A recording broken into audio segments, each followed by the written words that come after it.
I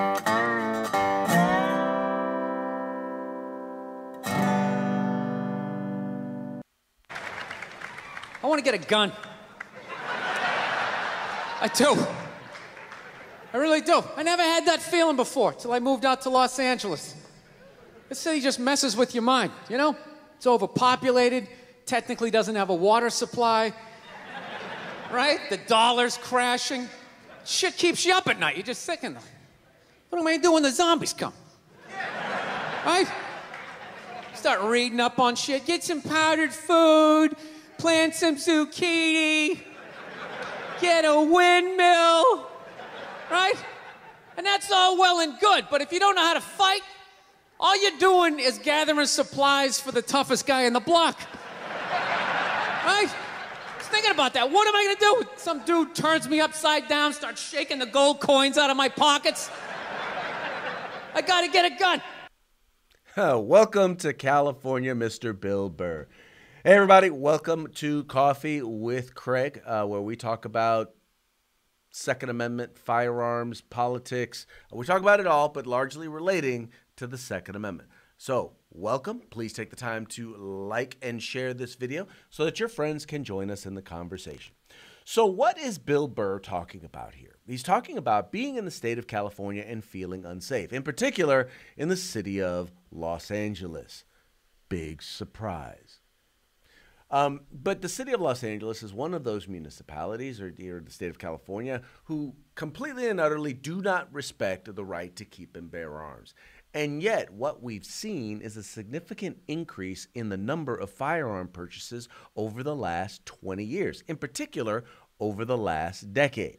Now, one of the other interesting things that has been done, and this was a recent study that we saw we saw in AmmoLand, was that 40% of all gun purchases in the state of California were actually by new first-time gun owners.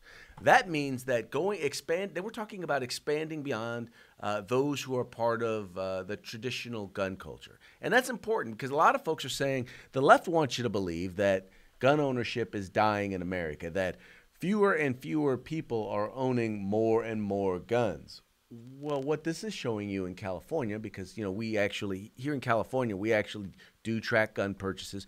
Here in California, what we're coming to recognize is it's not contracting, it's expanding. Even though we have a reduced number of firearms that are available to us through bans of all sorts of long guns and firearms, all sorts of long guns, as well as the not unsafe handgun roster, which has essentially banned all new model semi-automatic handgun purchases or sales in the state of California.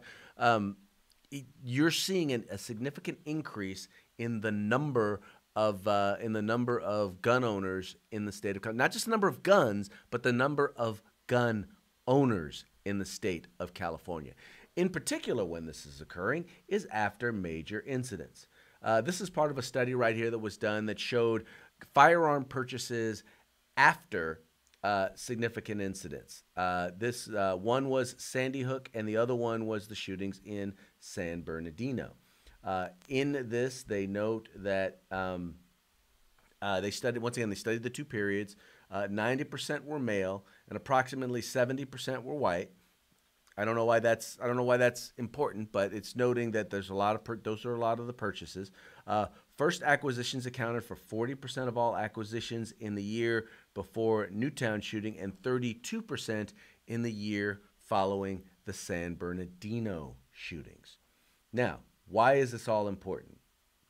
Folks, it's important because these are people who are going to go one way or the other as new gun owners. They're either going to take that firearm, maybe go to the range once, and then they're going to pack it away and put it in their nightstand or in a box in their closet, or they're going to become responsible gun owners. They are going to come to know and understand, number one, the importance and the value of training, right? Because we all know, look, hey, it does absolutely no good to have a firearm if you are not prepared to use it when you need to, all right? It's like going to the gym. Does no good to have a gym membership. Does no good to have that NordicTrack or that treadmill at your house if you never, ever use it. It's important you got to use it. Teach them. Help them get involved in understanding, teaching, and training. But it's also important to help them to get connected to and understand more than just beyond being a firearm owner, but someone who has chosen to exercise their fundamental human right of self-defense and their constitutional right to keep and bear arms. That's how, when I first got a gun, that was, I got it because it was something that, I just felt like I wanted to do. I always believed in the Second Amendment, but I wasn't like, I wasn't like I'll just say I didn't really, really understand the importance of it. And then when I became a gun owner, and then when I started to train and started to practice, and the more I studied and came to understand and really start to understand California law relating to firearms and firearm ownership, the right to keep and bear arms became ever more important to me because I recognized I live in a state that doesn't want me to have doesn't want me to exercise my right to keep and bear arms, that wants to do all that they can to take away that right. But I would have never known that. I would have never known that had I not had good friends who made sure that I was a responsible gun owner, not just in understanding how to utilize my firearm and how to store it and how to take care of it and maintain it, but understanding the importance of what that meant beyond just the basic owning of a gun. So, folks, you guys, everybody knows somebody who's part of that 40%, right? Get connected to them. Get plugged in with them. Let them take them out shooting, man. Take them out shooting with you. Get them connected to this fight for civil rights. Help them to understand why this is so important. Doesn't matter if they're on the left or they're on the right. They will understand if you share with them why you are a gun owner, why you believe it is important, why you are a supporter of the Second Amendment. If you do that, promise you this, the folks who are with us will be with us.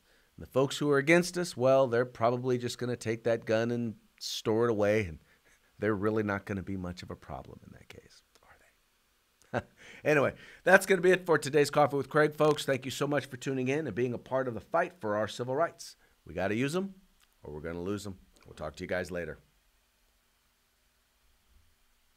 If you like our videos, follow, subscribe, like, and share.